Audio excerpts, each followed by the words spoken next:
북한과 중국은 이제 그 오래된 역사를 가지고 있고 많은 우리 국민들이 사실은 그 두 나라가 혈맹 관계다, 형제 관계다 이렇게 그 알고 계시는데 사실은 그 많이 다릅니다. 중국의 공산당이 이제 국민당과 내전을 할 때 이제 북한이 초기에 도와줬고 그리고 나서 1950년도 우리 한국전쟁이 터졌을 때 중국이 이제 대규모 파병을 해서 북한을 돕게 되는데 그 한국전쟁 과정에서 중국이 작전 지휘권, 지휘권을 갖는 바람에 많이 그 대립이 발생합니다. 북한 지도부와 중국 지도부 사이에. 그리고 나서 그 1956년도에 소위 말하는 그 8월 종파 사건이라는 게 발생하게 되는데, 그러니까 이제 그 김일성이 자기 권력을 강화하는 과정에서 너무 독주를 하니까 중국에서 온 연안파 그리고 소련에서 온 소련파가 연합을 해서 일종의 쿠데타를 시도를 해요. 말하자면 김일성을 이제 권좌에서 몰아내려고. 근데 그게 실패를 하죠. 그게 8월 종파 사건인데, 그런데 그 사건이 있고 나서 중국과 소련이 적극적으로 개입을 해서 김일성을 말하자면 견제를 합니다. 그러면서 결국 이제 그 상당히 이제 김일성 입장에서는 이제 중국과 소련에 대한 불신감이 많이 커졌죠. 그리고 나서 이제 바로 이제 그런 사건들이 계기가 돼서 한국전쟁 끝나고 나서 수십만의 그 중국군이 북한에 주둔하고 있는데 그거 다 철수 요구를 해서 결국 철수를 다 하고요. 하여튼 뭐 여러 가지 그 1966년도에 다시 또 중국에서 문화대혁명이 발생하고 나서는 또 그 홍위병들이 막 그 김일성을 공격합니다. 소련의 앞잡이라고. 그러면서 이제 관계가 계속 악화되다가 결국은 1969년도에 그 중국과 소련 사이에 오스리강에서 이제 결정적으로 그 군사적 충돌이 발생하고 나서 중국 입장에서는 소련이 침공할지 모른다는 불안감 때문에 이제 중국을 자기 편으로 만들고 그런 노력을 하죠. 그리고 이제 1972년도에 이제 그 닉슨이 중국을 방문하면서 이제 미중 관계가 개선이 되니까 그 기회에 이제 북한도 어떤 미국에 접근해서 뭔가 좀 자기들의 우호적인 환경을 만들려고 시도했지만 그것도 다 여의치 않습니다. 미국이 다 무시하죠. 하여튼 이런 과정을 거치면서 그 결국은 이제 모택동 사후에 등소평 주도하에 중국은 개혁 개방의 길을 걷고요. 그러나 북한은 여전히 자력갱생이라는 이제 폐쇄적인 그런 길을 걸어요. 그러면서 이제 많은 차이가 벌어지죠. 그러다 결국은 이제 사회주의 진영이 몰락하면서 1992년도에 이제 한중 수교가 이루어지니까 중국은 결정적인 배신감을 느끼고 중국과 이제 거리를 두고요. 그러고 나서 김정일 시대에 와서 본격적으로 핵 개발에 몰입을 합니다. 그러니까 북한이 핵 개발하는 거는 중국 입장에서는 달갑지가 않아요. 바로 국경도 맞대고 있는 데다가 어찌됐든 북한이 핵을 보유하게 되면 한국이나 일본이나 다른 뭐 대만이나 이런 나라들도 핵을 가지려고 할 수 있기 때문에 어찌됐든 북한의 핵 보유에 대해서 반대를 하고 유엔의 안보리에서 결의하면 적극적으로 같이 제재에 동참해서 북한에서 많은 제재를 했어요. 그러니까 이제 북한은 또 중국을 막 욕하고 비난하고 이런 관계가 갈등 관계가 계속이 된 거죠. 그러다가 김정은 체제가 들어서서 이제 재밌는 거는 김정은이 집권을 한 시기하고 시진핑이 집권한 시기가 상당히 비슷한데 그 시진핑 정부 1기 때 5년 임기 동안에 한 번도 김정은을 만나질 않습니다. 이게 상당히 역사적으로 이례적인 일이거든요. 그리고 오히려 우리 한국의 박근혜 대통령이 먼저 중국을 방문하고 시진핑도 한국을 먼저 방문해요. 과거에는 항상 역사적으로 보면 중국의 최고 지도자는 항상 북한을 먼저 방문하는 게 관례거든요. 관례고 또 이제 그 북한의 최고 지도자가 중국을 방문하고. 그러니까 그만큼 사이가 안 좋았어요. 알았습니다. 그러다가 결국은 2018년도에 갑자기 트럼프하고 김정은이 싱가포르에서 만난다 그러니까 중국이 놀란 거예요. 시진핑이 놀래가지고 야 얘가 북한이 혹시 이거 미국의 한편이 돼가지고 또 이게 그런 거 아니야? 그래서 갑자기 부랴부랴 김정은을 초청해서 회담을 하고 그래서 김정은은 그걸 교묘하게 이용을 해서 그러니까 트럼프하고 회담 3차례 회담 그리고 남북 정상회담 중간 사이사이에 말하자면 시진핑하고 5차례나 만나요. 그렇습니다. 그러나 그것도 그뿐이에요. 딱 그뿐이고 약간 뭐 도와주는 척 경제적으로 지원해주는 척 제재를 뭐 좀 이렇게 푸는 척 하다가 진전을 못 하다가 결정적으로 최근에 와서 이제 코로나 사태 끝나고 나서 이제 우크라이나 전쟁이 터지고 나니까 갑자기 북한하고 러시아가 사이가 긴밀해졌단 말이에요. 그러니까 그에 비례해서 중국과 또 북한 사이가 아주 냉각됩니다. 그래서 작년에 언론에서도 보도가 됐습니다만은 김정은이 중국을 뭐라고 표현했냐면 숙적이라고 규정을 해요. 숙적이라는 말을 썼어요. 그만큼 사이가 안 좋은 거죠. 그러니까 기본적으로 그 여러 가지 역사적 이유가 있지만 어떻게든지 북한은 어떤 그 중국의 영향권에서 벗어나려고 하는 이런 시도를 계속 했던 거고요. 북한 입장에서 볼 때는 중국은 중국의 손해를 보면서까지 적극적으로 도와주질 않고 오히려 뭐 자기들은 한국과 수교를 해서 자기들은 많은 또 경제적 이제 그 이익을 얻었잖아요. 한국에서 우리도 많이 이익을 얻었지만 중국도 이제 어려울 때 한국 기업들이 많이 투자도 하고 해서 많은 이익을 얻었거든요. 그러니까 북한 입장에서 볼 때는 중국이 상당히 믿을 수 없는 그리고 자기를 그렇게 도와줄 생각이 없는 이런 나라로 인식을 하는 거죠. 그런 이제 오랜 이제 갈등과 불신의 역사가 있었습니다. 지금은 아주 사이가 좋지 않은 거죠.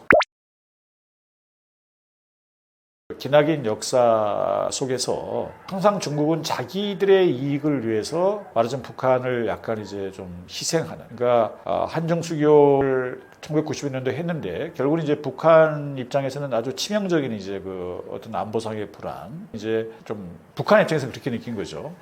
그리고 그것뿐만이 아니라 실제로 이제 중국이 본격적으로 개혁 개방을 하고 이제 경제 발전을 하면서 그 북한이 워낙 고립돼 있으니까, 국제적으로 고립돼 있기 때문에 필요한 물자 같은 거 구입할 때 중국과 관계를 안 할 수가 없었어요. 말하자면 국경도 같이 맞대고 있고. 그런데 과거 같으면은 이제 뭐 아주 뭐 값싸게 아니면 무상으로 지원도 했는데 어느 날 갑자기 이제 야 뭐 너희들 그 소위 그 경화죠. 그러니까 뭐 미국 달러랄지 중국의 위안화랄지 런민비랄지 이런 돈으로 결제를 하라고 요구를 해요. 그것도 시가대로. 그러니까 경제적으로도. 근데 북한에 뭐가 있습니까? 그게 없어요. 그런 게. 그러니까 이제 상당히 이제 어려운 좀 상황에 많이 빠져 있었죠. 그러다 보니까 이제 북한 입장에서 볼 때는 항상 이제 그 중국은 자기들을 적극적으로 도와주지도 않고 항상 중국의 이익을 우선시하고, 그러면서 정작 북한이 예를 들면 다른 나라들하고 관계를 하는 것도 북한이 볼 때는 적극적으로 도와주지 않고 도와주는 척은 하지만, 그러니까 예를 들면 대표적으로 그 핵 문제 가지고 이제 소위 그 육자 회담이 열렸는데도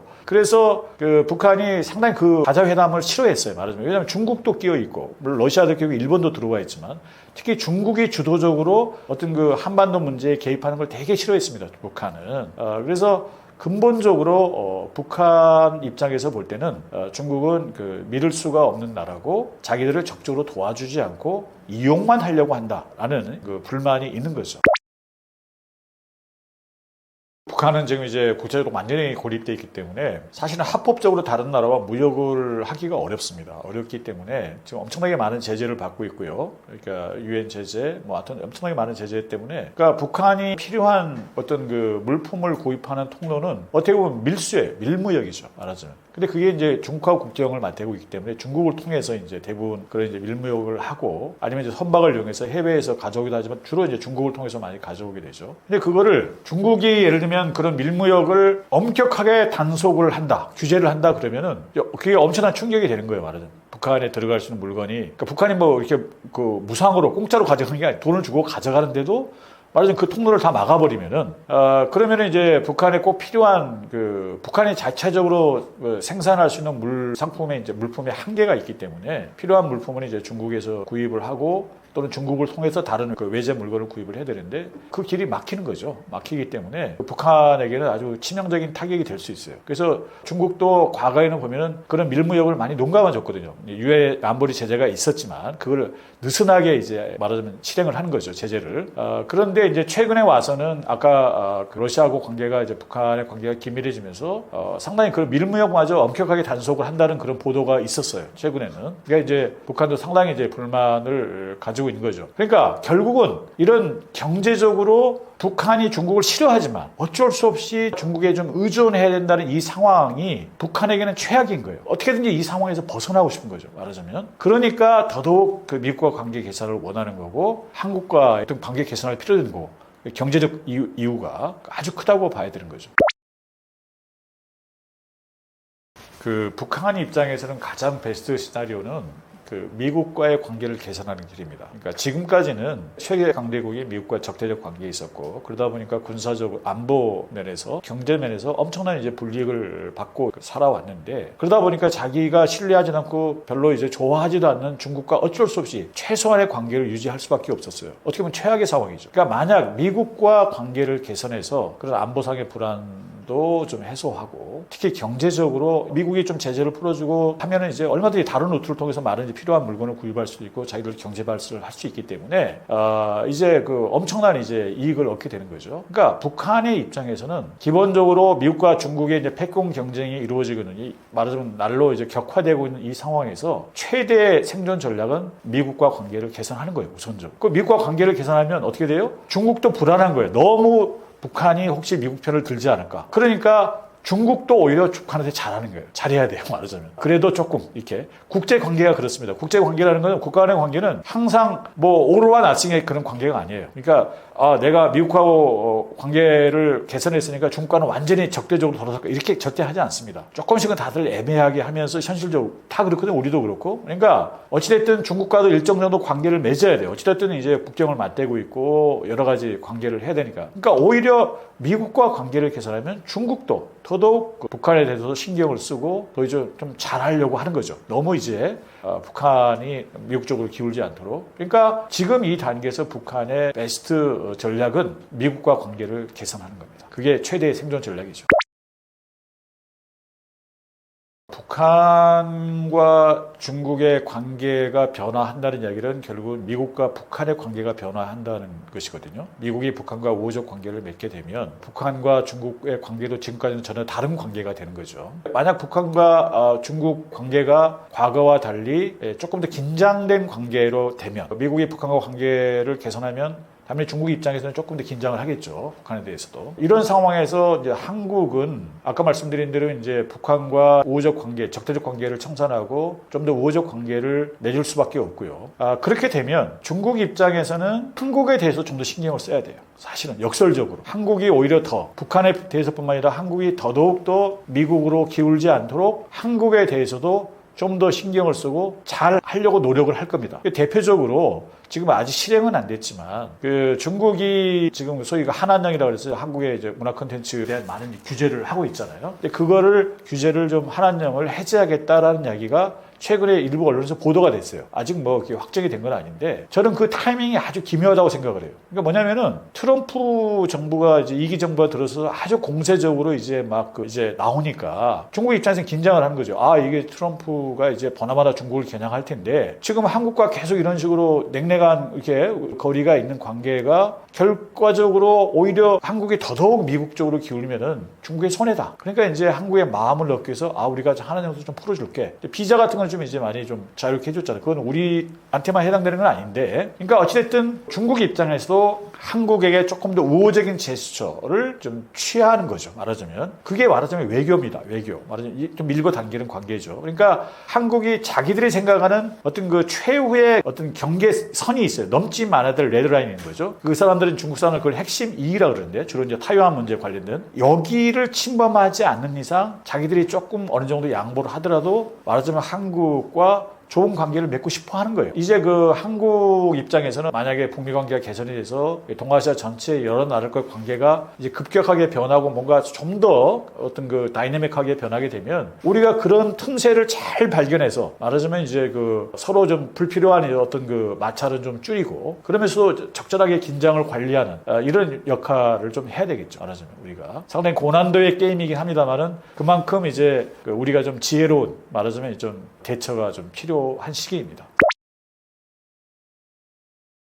예. 그러니까 지금 만약에 제가 말씀드린 대로 미국과 북한의 관계가 정책적으로 개선이 된다면 중국과 예를 들면 우리 한국에 미치는 영향은 상당히 크겠죠. 중국 입장에서 볼 때는 북한이 만약 미국과 우호적 관계를 맺는다는 의미는 전략적으로 완충지대를 상실하는 거예요. 그러니까 전통적으로 북한은 지리적으로 이제 바로 중국과 국경을 맞대고 있기 때문에 말하자면 중국을 방어하기 위한 일종의 완충지대였어요. 그래서 모택동은 북한과 중국의 관계를 순망치안이라는 이런 이제 표현을 했었는데요. 그러니까 만약에 북한이 미국과 이제 관계가 개선이 되면 더 이상 완충지대가 사라지는 거예요. 전략적으로. 그렇게 되면은 바로 이제 안보상의 심각한 위협이 될 수 있어요. 잠재적으로. 그러니까 중국 입장에서는 엄청난 이제 위기를 느낄 수 있고 손실이 되는 거죠. 반면에 우리 한국 입장에서도 갑자기 이제 미국과 북한이 우호적 관계를 맺으면 사실 엄청난 충격이 되겠죠. 말하자면 어찌됐든 북한은 여전히 이제 많은 핵무기를 가지고 있고 또 그런 어떤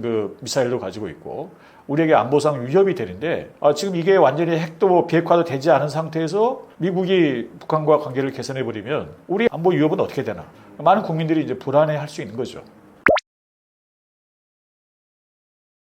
남북한의 전쟁 가능성은 저는 상당히 낮다고 봅니다. 그러니까 예를 들면은 이런 거예요. 그러니까 지정학적으로 보면 아까 말씀드린 대로 지금 미국은 중국을 견제하는 게 가장 최대의 과제입니다. 중국을 견제하는 게. 그럼 동아시아에서, 특히 동북아시아에서 미국이 의지할 수 있는 동맹 국가가 말하자면 한국과 일본, 지금까지는 한국과 일본이었어요. 그런데 이제 만약에 남북한 사이에 전쟁이 발생하게 되면은 북한도 많은 이제 핵무기도 있고 미사일도 있고 많은 이제 군사적으로 중무장한 국가고 우리 한국도 마찬가지예요. 엄청나게 사실 우리가 핵이 없을 따름이지 우리 군사활동 막강하거든요. 그런데 전쟁이 발생하게 되면은 북한의 핵과 미사일이 한국을 공격할 수도 있고 일본을 공격할 수도 있어요. 일본에도 말하자면 미군 기지가 있거든요. 말하자면 그러니까 미국도 어차피 참전을 할 수밖에 없으니까 그렇게 되면 한국과 일본, 북한 이 세 나라가 완전히 박살이 나는 겁니다. 쉽게 말하면. 그렇게 되면은 생각을 해보세요. 미국이 지금 그동안 한국과 일본을 동맹 국가를 이용해서 중국을 견제하는 데 하고 거기에 북한을 더 하고 싶었는데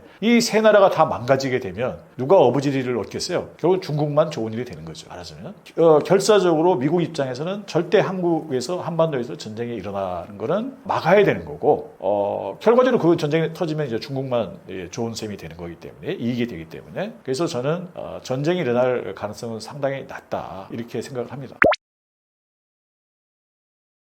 그러니까 중국이 북한을 신뢰하지 못하고 불안해하는 이유는 말하자면 북중 간의 오래된 역사에서 좀 찾아볼 수 있어요. 그러니까 사실은 우리가 흔히 알 때는 이제 두 나라가 혈맹 관계라고 이렇게 이야기를 하는데 사실은 중국은 이제 중국의 지금 공산당 정권은 2차 대전 끝나고 나서 장개석이 이끄는 국민당과 내전을 거쳐서 말하자면 이제 권력을 잡게 되는데요.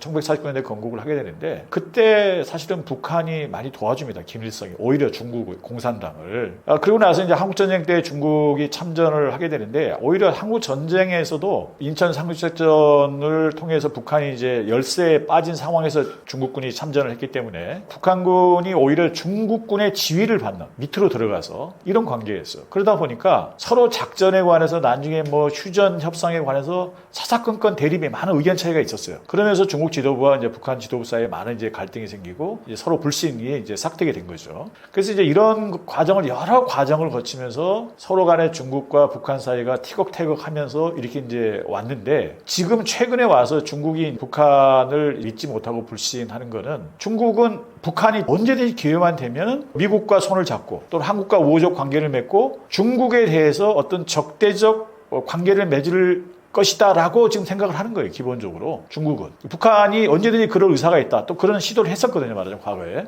다만 이제 미국이 무시해서 그 관계가 성립이 안 된 건데. 그러니까 기본적으로 오랜 역사적 어떤 갈등 관계에서 중국이 이제 북한을 전적으로 믿지 못하고 그런 상황에서 북한이 기회만 있으면 언제든지 미국과 손을 잡으려고 한다는 생각을 하고 있기 때문에 계속해서 불안해하고 좀 불신하고 그런 거죠.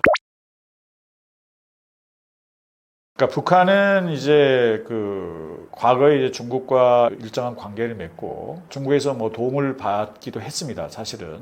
그런데 경제적 관계는 상당히 좀 있었고요. 근데 문제는 아까 말씀드린 대로 이제 중국 과의 어떤 관계에서 예를 들면 1992년도에 중국은 한국과 수교를 해버리거든요. 말하자면. 그러니까 북한 입장에서는 아직 한국과 어떤 적재적 관계에 있는데 자기 적인 한국과 수교를 하는 중국을 보고 어떻게 생각했어요? 엄청난 배신감을 느낀 거죠. 사실은.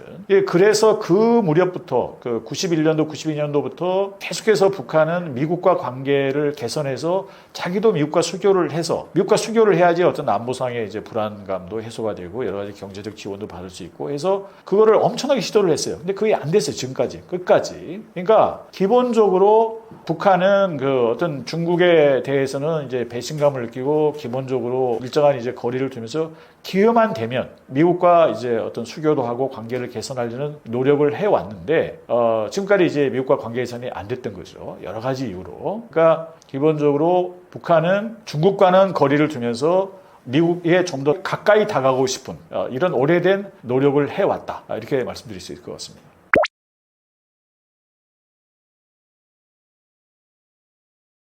그러니까 한반도는 전략적으로, 지정학적으로 대단히 중요합니다. 그러니까 예를 들면 우리가 지정학의 역사에서 소위 그 지정학의 비조로 불리우는 그 맥킨더라는 영국의 학자가 있는데 이 사람이 1904년도에 쓴 논문에 보면 한반도를 아주 중요한 전략적 거점이라고 이렇게 표시를 해요. 표현을 합니다. 규정을 해요. 그러니까 대단히 놀라운 거죠. 오래전부터. 그러니까 이 사람은 영국 사람이니까 영국 그 대영 제국 입장에서 그 이후에 이제 지위를 물려받은 이제 미국 입장에서도 유라시아 전체, 특히 주된 경쟁자가 러시아나 중국일 경우에 군사적으로 아주 중요한 이제 교두보잖아요. 한반도가. 그래서 어떻게든지 한반도를 자기들이 좀 컨트롤할 수 있는 이런 이 관계를 맺고 싶어 했어요. 말하자면. 그러니까 이 한반도가 지금은 이제 분단되어 있지만, 남북한으로 분단되어 있지만, 예를 들면 아까 말씀드린 대로 한반도가 어떤 미국을 매개로 해서 또 미국이 촉매가 돼서 어떤 하나가 된다든지 이렇게 됐을 경우에 중국이 느끼는 불안감도 엄청나게 큰 거고, 또 전략적으로 미국은 많은 이익을 얻는 거고. 그러니까 지금 특히 미중 간의 경쟁이 격화되고 있는 이 시점에서는 한반도의 어떤 그 지정학적 어떤 가치나 위상이 대단히 높은 거죠. 그러니까 이게 어느 쪽으로 가느냐에 따라서 어떤 그 패권 경쟁에도 많은 영향을 미치기 때문에 그런 겁니다. 북한과 미국이 우리 한국의 의사와 관계없이 정책적으로 이제 관계를 개선을 하게 되면 아까 말씀드린 대로 우리는 이제 북한에 지금 여전히 핵이 있고 비핵화가 되지 않은 상태에서 우리 많은 국민들은 이제 안보에 대한 불안을 느낄 수밖에 없어요. 말하자면. 그러니까 이 불안감을 어떻게, 이 불안을, 안보적인 불안을 어떻게 해소할 것인가가 가장 큰 우리에게는 이제 어떻게 보면 과제인 거죠. 그러니까 우리에게는 그게 위기인 거예요. 반대로 미국이 중간에 말하자면 이제 그 촉매가 돼서 북미 간의 관계가 개선이 되면 우리는 이제 어찌됐든 한국과 미국 사이는 이제 전통적인 동맹이니까, 그러니까 미국과 북한이 관계를 개선해 따라서 미국하고 야 이제 우리 뭐 적대시하겠다, 미국을 적대시하겠다, 관계를 끊겠다 이렇게 말하기는 참 어렵잖아요. 여러 가지로 우리가 안보적인 이유, 경제적인 이유, 여러 가지 이유 때문에. 그러면은 북한도 미국과 우호적 관계가 되고 우리 한국은 미국과 이제 전통적으로 우호적 관계인데 굳이 남북 간에 적대적 관계로 남아 있어야 되느냐라는 의문이 생기는 거죠. 사실은 지금까지는 북한과 미국 사이가 적대적이었으니까 우리도 계속 적대적 관계로 이제 남아 있었던 건데, 굳이 미국이 관계를 개선한다면, 북한과 관계를 개선한다면 남북 간의 관계 적대적으로 남아있을 이유가 많이 없어지기 때문에 오히려 남북 간의 평화 체제가 들어설 수 있는 가능성이 생기는 거예요. 말하자면 적대 관계가 좀 해소가 되고, 그렇게 되면 우리에게는 이제 많은 좀 기회가 생길 수 있어요. 특히 경제적 기회가. 아까 말씀드린 북한에는 많은 자원이 있고 북한이 그동안에 이제 여러 가지 제재 때문에 국제사회에서 완전히 고립돼서 전혀 이제 그 경제 발전을 못했거든요. 그래서 북한이 새롭게 개발하는 과정에 우리 한국 기업들이 많은 기회를 가질 수 있다. 경제적 기회를. 우리 한국 기업들이 지금 요즘에 밖에 나가서 돈 벌기 어렵거든요. 말하자면 우리 한국 경제도 이미 성숙이 돼서 우리 내수 시장에서는 큰 기회가 없고요. 그래서 어떻게 보면 새로운 평화가, 한반도의 평화 체제가 들어서고 많은 경제적 기회가 생길 수 있다는 점에서는 우리에게 기회가 될 수 있는 거죠. 그러니까 트럼프가 뭐 대선 기간 중에도 그렇고 당선자 시절에도 그렇고 취임한 이후에도 수차례에 걸쳐서 지속적으로 그 북한의 김정은과 대화를 하겠다, 회담을 하겠다 이런 이야기를 계속 해왔습니다. 우리 많은 국민들이 트럼프가 왜 그럴까라는 궁금해 하시는데, 의외로 많은 분들이 혹시 트럼프가 노벨상을 타기 위해서 그런 거 아닐까, 아니면 무슨 경제적 이익을 원해서 그런 거 아닐까, 뭐 이런 이야기를 많이들 하시는데 사실은 그렇지가 않습니다. 그러니까 미국 대통령의 자리가 그 노벨상을 수상을 해서 거기에 대해서 많은 이제 어떤 명예를 느낀다 이런 자리가 아니에요. 사실은 트럼프가 미국 제47대 대통령인데 트럼프는 이제 한번 건너뛰어서 대통령이 됐잖아요. 그리고 그 전에 한번 그 19세기 말에 그렇게 한 번씩 건너뛰어서 대통령이 된 그 대통령이 있었습니다. 그래서 이제 이 사람들은 이제 그 비연속적으로 대통령이 됐기 때문에 그 한 대에 포함이 시키지 않는데, 그러니까 실제로 보면은 역대 미국 대통령이란 자리에 오른 사람은 45명밖에 안 돼요. 그런데 노벨상을 수상한 사람들은 개인으로 봐도 한 거의 1000명 가까이 되고요. 그 조직이나 기관을 포함하면 1000명이 넘습니다. 그러니까 사실은 미국 대통령이 되기가 훨씬 어려운 거죠. 훨씬 더 영예로운 자리입니다. 따라서 노벨상 자체가 미국 대통령의 그렇게 영예로운 게 아니라는 거. 그리고 아시다시피 트럼프는 돈을 좋아하는데 사실 노벨상 상금이 그렇게 많지가 않습니다. 지금 환율로 따지면 거의 한 100만 달러 채 아니면 뭐 90만 원 달러 정도 수준. 그러니까 뭐 그런 정도의 뭐 이익을 위해서 트럼프가 노벨상을 받겠다. 이거는 좀 약간 잘못된 이야기고요. 트럼프가 정말로 이제 김정은과 대화를 하고 싶어하는 이유는 뭔가 미국의 큰 국가적 이익, 어떤 전략적 이익이 있기 때문에 그거를 실현하기 위해서 김정은과 지금 대화를 시도하고 있다라고 저는 생각을 합니다. 그렇습니다. 지금 특히 2기 트럼프 정부의 대북 정책은 아직은 이제 그 전체적인 모습이 드러나 있지는 않지만 제가 해석할 때는 종전과는 완전히 다른 접근을 하고 있는 거죠. 아들 부시 때만 하더라도 북한을 예를 들면 악의 축이다 이렇게 규정을 하고 대단히 적대시했습니다. 그래서 사실은 이제 예를 들면 그 전에 이루어졌던 뭐 제네바 합의 같은 것도 사실상 이제 무력화시키고 북한과 일체 대화를 하지 않고 그 사이에 이제 북한은 계속 이제 핵 개발에 몰두를 했죠. 오바마 대통령 때도 사실은 이제 그 전략적 인내라는 표현을 써가면서까지 어떻게 보면 이제 북한을 무시했어요. 그대로 놔둔 거예요. 말하자면 일체 대화도 하지 않고 부시 대통령이나 오바마 대통령이 이런 정책을 취했던 배경에는 기본적으로 북한 체제가 오래 가지 못할 것이다. 얼마 지나지 않아서 붕괴될지도 모른다. 라는 이제 암묵적인 가정이 있었던 거예요. 그러나 이제 지나고 보니까 이제 그렇지가 않은 거죠. 오히려 북한의 핵이나 미사일 능력은 더 고도화되고, 그래서 이제 트럼프 대통령은 아시다시피 1기 때 2018년도 싱가포르 회담, 그리고 2019년도 하노이 회담, 그리고 판문점 회담을 3번에 걸쳐서 김정은과 회담을 했는데 사실은 당시에 트럼프가 김정은과 회담을 한 거는 상당히 즉흥적이었어요. 그러니까 오바마 대통령으로부터 이제 정권을 말하자면 인계받으면서 오바마 대통령이 그랬죠. 그 북한의 핵 문제가 아마 가장 큰 난관이 될 것이다. 그래서 트럼프가 아시다시피 처음에는 북한에 대해서 공격적인 이제 이야기를 막 표현을 해가면서 북한도 압박을 하고 막 이러면서 이제 핵 문제를 말하자면 힘으로 해결해 보려고 했지만 그게 뜻대로 되지 않으니까 갑자기 이제 그 대화를 시작을 합니다. 미처 준비도 되지도 않은 상태에서 사실은 이제 실질적인 성과를 내지 못하고 이제 끝났는데 1기 트럼프 정부가 김정은과 회담을 하는 과정에서 미국 정부의 관료들이 북한에 대한 심층적인 연구, 스터디를 하는 거죠. 그러면서 대단히 중요한 사실을 발견합니다. 어떤 뭐냐면은 이제 그 북한과 중국 사이에 대단히 큰 어떤 갈등과 어떤 분열, 균열이 있다. 그래서 이 사실을 발견하고 나서 지금 현재 2기 그 트럼프 정부는 기본적인 미국 정부의 전략적 목표가 중국의 견제거든요. 중국의 성장 속도를 좀 늦추고 중국의 파워가 좀 더 커지는 걸 이제 좀 억제하겠다는 건데 그러기 위해서 북한과 중국 사이에 그런 커다란 갈등이 있다면 중국을 견제하는데 좀 쓸 수도 있지 않을까라는 그런 전략적인 인식을 한 거죠. 그래서 2기 정부, 지금 트럼프 정부가 북한에 대해서 접근하는 어떤 태도는 종전과는 근본적으로 다른 접근이다 이렇게 말씀드릴 수 있을 것 같습니다. 그러니까 이제 미국이 북한에 접근하는 그 목표를 이해하기 위해서는 미국의 어떤 그 국가 전략을 좀 이해할 필요가 있습니다. 신정부가 출범을 하게 되면 보통 1년차 때 이제 국가 안보 전략이라는 문서를 발표를 합니다. 여기에 이제 미국이 세계를 어떻게 바라보고 있고 앞으로 어떤 전략을 실행하겠다는 핵심적인 내용들이 담겨져 있는 거죠. 그런데 2017년도에 트럼프 1기 정부 때 그 국가 안보 전략에서 러시아와 중국을 전략적 경쟁자로 규정을 합니다. 그 이전에는 이제 테러와의 전쟁에 집중을 했는데, 그러니까 사실상 2017년이 신냉전의 시작점이라고 볼 수 있어요. 그리고 나서 바이든 정부가 들어서는데 바이든 정부는 그 국가안보 전략에서 오히려 트럼프 1기 정부 때보다 한 단계 더 나아가서 그것도 미국이 주도하는 국제 질서에 도전할 수 있는 의사와 능력을 가지고 있는 유일한 경쟁 국가가 중국이다.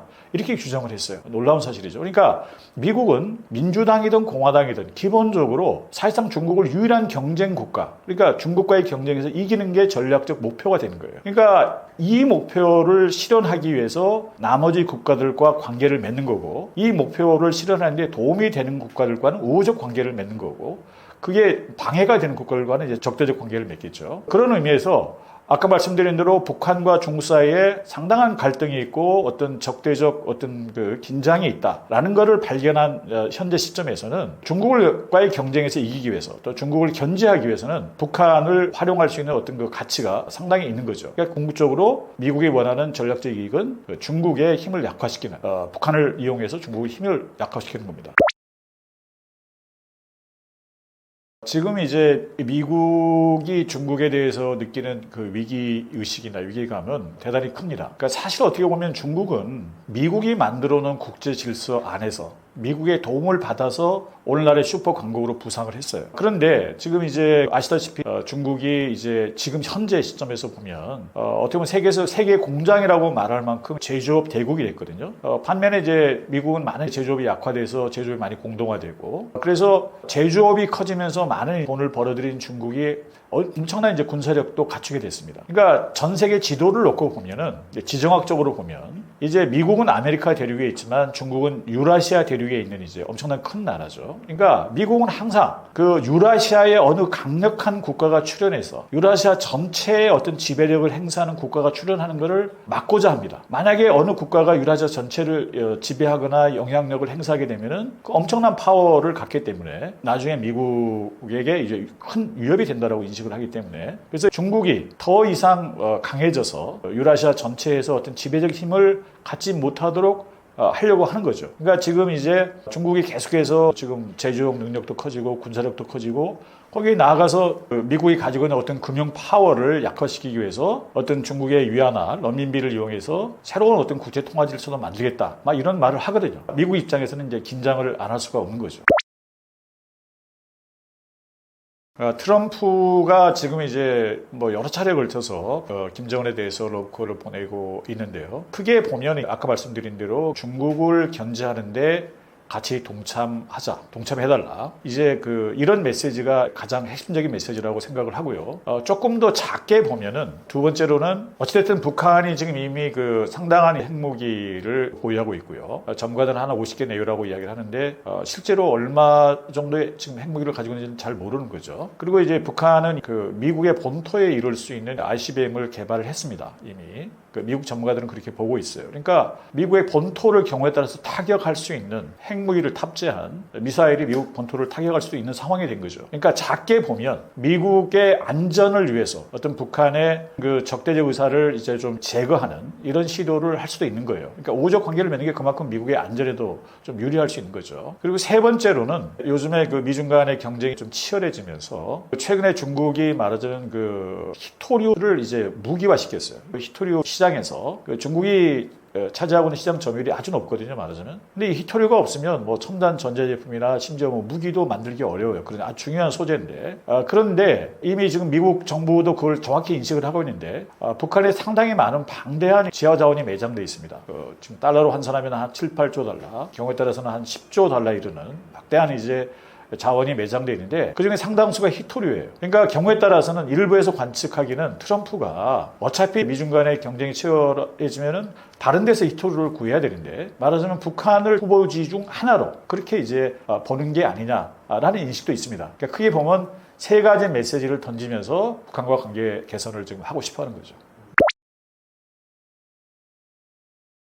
상당히 이제 어려운 질문인데요. 그러니까 아까 말씀드린 대로 이제 미국과 북한이 만약 관계를 개선하게 되면 중국도 곤혹스럽고 우리 한국도 특히 안보적인 이유 때문에 상당히 곤혹스러운 상황에 빠질 수 있는 겁니다. 그러나 이제 여기서 가장 중요한 거는 미국이, 그러니까 어떤 중국을 견제한다는 전략적 목표, 가장 중요한 전략적 과제이죠. 이 전략적 목표를 위해서 북한과 관계를 개선하려고 한다면, 저는 그렇게 보는데, 그럼 우리가 미국에 대해서 북한의 비핵화가 되지 않았으니까 관계 개선을 하지 말라라고 요구를 한다고 해서 미국이 그 말을 수용할 가능성이 별로 없는 거예요, 말하자면. 그런 거죠. 가장 중요한 자기들의 전략적 이익을 위해서 지금 하는 거기 때문에. 그러니까 그렇게 되면은 우리가 어차피 반대를 해도 북한이 미국과 관계를 개선한다면 굳이 그걸 끝까지 반대를 해야 되느냐, 예를 들면. 그러니까 그거는 비현실적인 거죠. 그러면 미국과 관계에서 현실적으로 우리가 그거를 수용하되 미국에 대해서, 북한에 대해서 이러이러한 우리의 요구사항이 있으니까 우리의 요구사항을 미국 측에 전달하고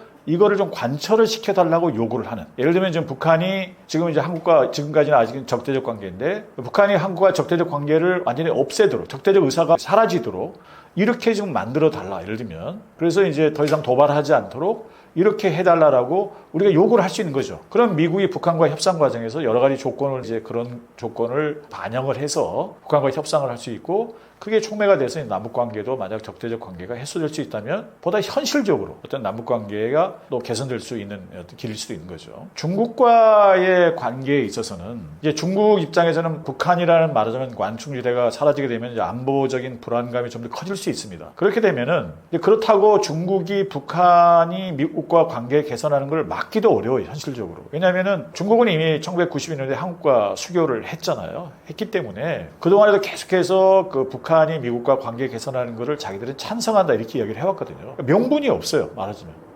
막을 명분이 없고. 그러면 중국 입장에서는 어떻게 해야 되느냐. 일단 북한과 미국 사이의 관계가 개선되면 그 의도를 안단 말이에요. 북한이 이제 더 이상 미국과 한편이 될 수도 있다는 가능성이 있는 거니까. 경우에 따라서는. 그러니까 중국 입장에서는 제가 볼 때는 좀 더 말하자면 그 북한이 지나치게 미국에 기울지 않도록 오히려 좀 더 노력을 할 거예요. 그리고 더더욱 한국에 대해서도 한국이 너무 지나치게 미국에 기울지 않고 중국의 눈치도 보고 중국과도 좀 계속 우호적 관계를 맺도록 자기들이 가지고 있는 채찍과 당근이 있거든요, 말하자면. 그러니 적절한 걸 배합을 해서 관계를 할 거란 말이에요. 그러니까 대단히 우리 입장이 미국과 중국 사이에 끼어서 또 북한도 끼어서 상당히 어려운 게임을 해야 되지만 반드시 이거를 어차피 우리가 피할 수 없는 상황이라면 대단히 지혜롭게 대응을 해야 되는 거죠. 아주 고도의 외교력이 필요한 거예요. 그러니까 궁극적으로는 우리 입장에서는 가장 중요한 게 뭐예요? 우리 입장에서는 우리의 안보와 어떤 경제적 이익 이거를 지켜내는 거예요. 또 우리의 주권을 지켜내는 거거든요. 이런 대원칙을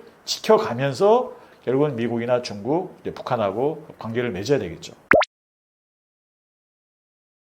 그러니까 북한 입장에서는 이제 기브앤테이크가 비교적 쉽죠. 북한은 이제 그 미국과 관계를 개선해서 미국이 원하는 대로 말하자면 중국을 견제하는데 약간 경우에 따라서 좀 이제 미국 편에 서 주기를 원하는 거죠. 그게 이제 미국이 가장 원하는 거고요. 그렇다고 해서 뭐 예를 들면 뭐 미군이 북한에 주둔하고 이런 일은 절대 발생하지 않을 겁니다. 북한도 그건 뭐 용납하지 않을 거고요. 어떤 잠재적인 가능성만 남겨두는 거, 경우에 따라서 아주 극단적인 경우에 북한이 미국과 한편 될 수 있다는 그 가능성만으로도 중국의 위협이 되기 때문에 그런 이제 어떤 전략적인 이익을 북한이 미국과 공유한다면 말하자면 이제 그 북한 입장에서는 상당히 많은 걸 이제 미국에 줄 수 있는 거고 그리고 또 이제 아까 말씀드린 대로 이제 북한의 핵이나 미사일이 미국에 위협이 되지 않도록 이렇게 이제 이런 것도 이야기할 수 있고 경우에 따라서 그런 미국의 요즘에 관심 있는 히토류 같은 것도 뭐 공동 개발한다든지 뭐 이런 식의 할 수 있고 이제 그 대신에 북한 입장에서는 엄청나게 많은 이익을 얻는 거죠. 그러니까 그 동안에는 미국과 적대적 관계였기 때문에 이제 안보상 많은 이제 불안감이 있었거든요. 북한 입장에서는. 그러나 이제 우호적 관계가 개선되면은 그럼 안보상 이제 불안이 상당히 많이 해소가 되는 거죠. 그리고 이제 미국과 관계가 개선되면은 저절로 한국과도 관계가 개선되기 때문에 안보상 불안이 많이 이제 해소가 되는 겁니다, 사실은. 그럼 이제 중국과의 이제 관계만 남아 있는 거예요. 중국과의 어떤 그 잠재적인 어떤 이제 긴장. 그러니까 이제 안보적 이익이 제일 크고요, 북한 입장에서는. 그리고 그에 못지않게 큰 게 경제적 이익이죠. 결국은 미국이 어떤 제재를 풀어주고 지원을 해줘야만이 비로소 북한의 경제가 본격적으로 개발이 될 수 있거든요. 유일한 나라가 미국이에요. 우리 한국도 어렵고 다른 나라는 쉽지 않습니다. 그게. 그러니까 엄청난 그 북한의 경제적 잠재력을 아까 말 자원도 꽤 있지만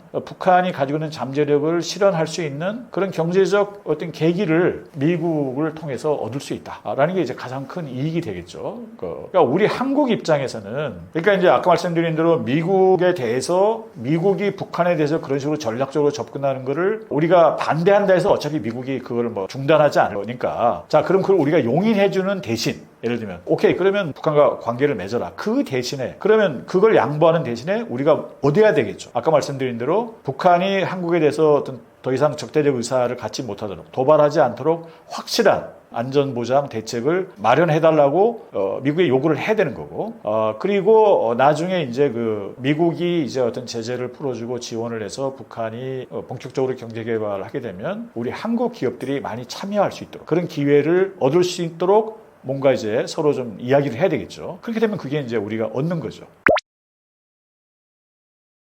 만약에 이제 미국이 어떤 그 촉매가 돼서 남북한의 관계가 개선이 되면 지금은 우리가 이제 남북한의 적대적 관계에 있는데 뭐랄까 상당히 이제 경제적 협력 그리고 경제적 발전이 좀 이루어지면 북한은 지금은 경제력이 워낙 취약하기 때문에 자신감이 없기 때문에 한국과 교류를 못하는 면도 있거든요. 사실은 워낙 차이가 크잖아요. 북한과 한국의 이제 차이가. 그래서 북한이 어느 정도 경제적으로 좀 발전하게 되면 조금 자신감이 생기면 사회적 교류도 좀 이제 활발해지겠죠. 사회적 교류가 활발해지게 되면 제가 지금 모델로 삼고 있는 거는 일종의 그 유럽연합이에요. 그러니까 유럽연합의 역사를 보면 가장 핵심적인 국가가 독일과 프랑스거든요. 독일과 프랑스인데 독일과 프랑스가 사실은 엄청난 숙적이었어요. 역사적으로 보면. 그래서 1차 대전, 2차 대전 그 전에 무슨 보불 전쟁, 나폴레옹 전쟁까지 거슬러 올라가면서 이 두 나라는 정말 이제 민족적으로도 아주 그 숙적이었는데 2차 대전이 끝나고 나서 얼마 지나지 않아서 갑자기 사이가 좋아집니다. 두 나라가 화해를 하고 그래서 이제 비약적으로 발전을 해서 오늘날 유럽연합을 만들었거든요. 그래서 지금은 이제 엄청난 이제 사이좋게 지내는데 그때도 그러니까 유럽연합을 독일과 프랑스의 화해 과정에 미국이 깊숙이 개입을 해요. 그때 당시에는 소련이라는 어떤 공동의 적, 1차 냉전 시기이기 때문에 소련에 대항하기 위해서 싸우기 위해서는 쉽게 말하면 너희들이 적대하지 말고 힘을 합쳐야 된다. 라는 이제 어떤 미국의 압력이 있었던 거죠. 그래서 결국은 오랜 불행한 적대적 그 역사를 청산하고 새롭게 이제 말하자면 관계를 맺게 되는데 저는 이제 우리 한반도도 마찬가지라고 생각을 하는 거예요. 지금은 우리가 남북한이 주체적으로 둘이서 만나서 화해를 하기가 참 어려워요. 너무 지금 불행한 과거의 역사, 기나긴 역사가 있고 서로 불신이 깊기 때문에 근데 지금 마침 한반도에서 2차 냉전이라고 하는 미중 간의 이제 냉전이 지금 벌어지고 있는 거잖아요. 근데 그 한복판에 우리 한반도가 있는 거예요. 말하자면 1차 냉전 때 그 소련과의 냉전에서 독일과 유럽이 그 한복판에 있었듯이. 그러니까 이걸 계기로 해서 미국이 중간에서 말하자면 중국에 대항하기 위해서 남북한도 적대적 관계를 좀 해소하라는 압력을 가할 수 있는 거고 그러면 이걸 계기로 해서 과거 독일과 프랑스가 화해했던 것처럼 우리도 남북한도 화해를 해서 경제적으로 비약적으로 발전해서 언젠가 좀 이제 사회적 교류도 이루어지고 하게 되면 어차피 우리는 또 같은 민족이잖아요. 같은 역사를 가지고 있으니까. 코리아 연합, 그러니까 통일은 아니지만 어떤 일정 정도 우리가 공동의 일을 할 수 있는 그런 유럽 연합처럼 코리아 연합을 만들 수 있지 않을까. 그렇게 되면 이제 한반도 전체가 대외적으로 엄청나게 많은 위상이 높아지겠죠. 훨씬 더. 한반도는 그 지정학적으로 대단히 중요한 위치에 있습니다. 지정학의 비주라고 하는 맥킨더도 이미 한반도의 지정학적 가치를 인정을 해서 1904년도에 쓴 논문에서 결정적 교두보다 이렇게 표현을 했고요. 그 이후에 예를 들면 그 미국의 카터 대통령 시절에 그 국방부 보좌관을 했던 그 브레진스키 같은 사람도 우리 한국을 지정학적 축이라고 이렇게 표현을 했어요. 아주 몇몇 나라 거기에 해당되는데 그러니까 그만큼 우리 위치가 중요해요. 우리의 위치가 중요하기 때문에 어떻게 보면 그동안 분단 상황이 좀 적대적 분단이 오래된 그 한 이유이기도 해요. 말하자면. 우리가 사실 가치가 아무 없었다면 아무 강대국도 관심이 없었을 테고 그렇게 되면은 뭐 사실 어떻게 보면은 뭐 전쟁이 발생하지도 않았을 수 있는 여러 가지 해석이 있지만 그동안에는 우리가 우리의 지정학적 위치 때문에 강대국들의 어떤 그 서로 대립, 갈등 때문에 우리 역사가 많이 영향을 받았어요. 큰 영향을. 불행한 역사도 갖게 된 거죠, 말하자면. 그런데 이제는 좀 거기서 벗어나야 되겠다. 우리가 이런 생각을 할 필요가 있어요. 그래서 이제 오히려 우리가 가지고 있는 어떤 지정학적 위치를 역으로 이용해서 우리가 힘이 있기 때문에 그 중요한 위치에 있기 때문에 그걸 가지고 미국이든 중국이든 일본이든 다른 나라들에 대해서 그걸 지렛대로 이용해서 우리의 이익을 말하자면 챙기는 이런 전략적 사고를 해야 되는 거죠. 말하자면 그동안에는 우리가 그걸 못했어요. 우리 한국은 뭐 남의 나라를 침략해 본 적도 없고 밖에 나가서 뭐 이렇게 외국하고 무슨 전략적으로 이 나라를 뭐 컨트롤해서 우리가 이걸 이런 생각을 해본 적이 없거든요. 말하자면 그러나 이제는 우리도 역으로 우리가 그런 생각을 좀 할 필요가 있어요. 우리가 중요하기 때문에 그거를 좀 지렛대로 이용을 해서 우리가 좀 이제 활용을 할 필요가 있다. 그래서 특히 그런 전략적 사고, 그래서 저는 이제 지정학적 상상력 이런 게 대단히 필요한 시점이다. 지금 특히 이렇게 생각을 합니다. 그러니까 한반도 평화와 번영은 한국의 가장 중요한 과제인 거죠. 평화만큼 중요한 게 없고 평화가 곧 가장 중요한 안보이기도 하죠. 또 한반도의 평화 체제가 들어서야 우리가 훨씬 더 큰 이제 번영을 이룰 수도 있고요. 그러니까 아까 말씀드린 대로 결국은 이제 우리는 그동안에 남북한의 오래된 적대 관계 때문에 불필요하게 남북한의 적대적 대립에 많은 국력을 소모를 했어요. 그러니까 우리가 한반도 주변에 있는 중국은 엄청나게 상대적 파워가 우리보다 갈수록 커지고 있고 지금 이런 상황에서 상황에서 상대적으로 작은 나라들 두 나라가 적대적으로 대립한다는 거는 그게 좋은 전략은 아니거든요. 말하자면 오히려 큰 위협이 되는 다른 나라들이 있는데 힘을 모아서 그쪽 큰 위협이 되는 나라들에 대항을 해도 시원치 않을 판에 둘이서 서로 싸우면서 에너지를 낭비하고 있다. 이건 올바른 전략이 아닌 거예요, 말하자면. 상당히. 그래서 일단은 지금 다행히도 지금 트럼프는 철저하게 자기 이익을 위해서 지금 북한과 관계를 개선하려고 하는 거거든요. 그 사람은. 그리고 미국의 전략가도 마찬가지고. 그러니까 과거에는 그렇지 않았지만 새로운 이제 북한에 대한 가치를 인식을 하고 전략적으로 관계를 개선하려고 하니 이 기회를 우리가 활용해서 어떤 북미 관계가 개선이 되면 그 기회를 활용해서 남북 간의 관계도 개선을 하고 적대적 의사를 버리고 그러면 이제 평화체제가 가능해지는 거고 그렇게 되면 사실상 이제 북한의 핵에 대해서 많은 분들이 불안해 하시는데 그러니까 북한이 바로 지금 핵을 전면적으로 없앨 수는 없어요. 걔네들이 안전보장이나 불안감이 있기 때문에 그러니까 미국도 그러거든요. 궁극적으로는 핵을 없애는데 단계적으로 하겠다는 거예요. 우선은 추가적으로 핵 개발이나 미사일 개발하지 못하도록 동결하고 다른 데 확산시키지 못하도록 하고 이런 조건 하에서 우선 이제 협상을 시작을 하고 그런 다음에 단계적으로 점진적으로 없애겠다라는 건데 우리 국민들 입장에서는 많은 분들이 뭐 지금 당장 없애야지. 근데 그거는 이제 북한 입장에서는 받아들이기 어려워요. 그러니까 미국도 이제 현실적으로 먼저 다 비핵화를 요구하는 건 좀 무리라고 생각을 하고 이제 단계적 점진적 접근을 하겠다는 거거든요. 말하자면. 그러면 여전히 핵이 있는 상태에서 북미 관계가 개선되면 우리도 좀 불안하니까 핵무장을 해야 된다. 이런 이야기도 나오고 상당히 불안해하는데 따지고 보면 이 핵 문제도 결국은 궁극적으로는 군사 문제가 아니라 정치적 문제. 우리가 미국이 핵도 가지고 있고 영국도 가지고 있고 프랑스도 가지고 있어요. 인도도 가지고 있어요. 이스라엘도 가지고 있습니다. 근데 우리가 그런 나라들에서 어떤 위협을 안 느끼잖아요. 불안감을. 근본적으로 정치적으로 우호적 관계이기 때문에 그런 거예요. 그러니까 모든 군사적 어떤 행위나 수단은 기본적으로 정치의 연장이에요. 그러니까 정치적으로 우호적 관계가 되고 적대 관계가 해소가 되면 그만큼 이제 군사적 위험도 감소하는 거죠. 그래서 남북 간의 관계가 일단 정치적으로 관계가 개선이 되고 적대 관계 해소가 되면 북한이 물리적으로 핵을 몇 개를 가지고 있다 하더라도 우리에게 대한 위협은 많이 감소가 될 것이다 라는 점을 인식할 필요가 있는 거고요. 그래서 우선은 이제 아까 말씀드린 대로 북한에 이제 많은 자원도 있고 하기 때문에 미국이 좀 제재를 풀어서 북한이 본격적으로 개발이 되면 우리 한국 기업들이 돈을 벌 수 있는 기회가 많아집니다. 그러면 점점 경제적으로 협력하고 교류를 하고 그런 과정에서 많은 돈을 벌게 되면은 굳이 전쟁을 하려는 적대적 의사가 더 사라지잖아요. 말하자면 우리가 서로 이익을 보는 관계인데 그렇게 되면 이제 우리가 경제적으로 번영도 하고 훨씬 더 좀 친밀해지겠죠. 그래서 이제 결국은 이런 어떤 그 구도를 만드는 게 궁극적으로는 우리에게 이익이 되는 거죠. 현실적으로 그렇죠. 엉뚱한 데 에너지를 낭비하는 것보다는. 그래서 이런 큰 비전을 가지고 우리가 이걸 꼭 여기에 대해서 동의를 하고 우리가 주도적으로 미국이나 북한에 대해서 그런 메시지를 던지고 이렇게 노력을 하면 되는 거예요. 그러면 미국 입장에서도 한국이 확실하게 그런 의사가 있구나라고 생각을 하고 한국의 의사를 많이 수용해서 북한과의 협상 과정에서도 그렇고 나중에 북한과의 그 관계에 있어서도 그런 부분을 많이 반영을 하겠죠. 그리고 북한에 대해서 그런 메시지를 분명히 던져야 돼요. 우리가 적대적으로 대립해봤자 서로 간에 뭐 아무런 이익도 없는데 손해보는데 이제는 이렇게 평화적 관계를 만들어서 경제적으로 번영하고 이런 관계를 서로 만들자. 그러면 굳이 뭐 북한도 거기에 대해서 반대를 안 하겠죠. 그래서 이제 그런 우리가 좀 주도적으로 나서서 그런 메시지도 던지고 그런 노력을 하는 것이 대단히 중요한 거죠.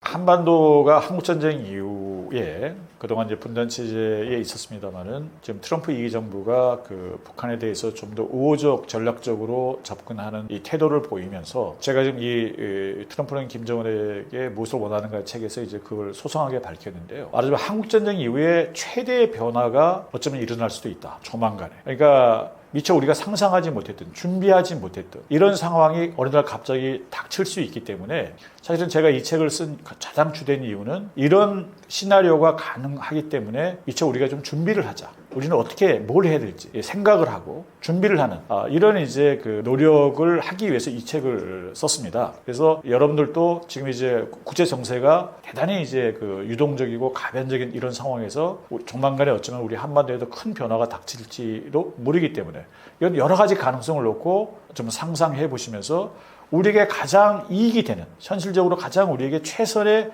어떤 구도가 무엇일까라는 것을 같이 고민해 보셨으면 합니다.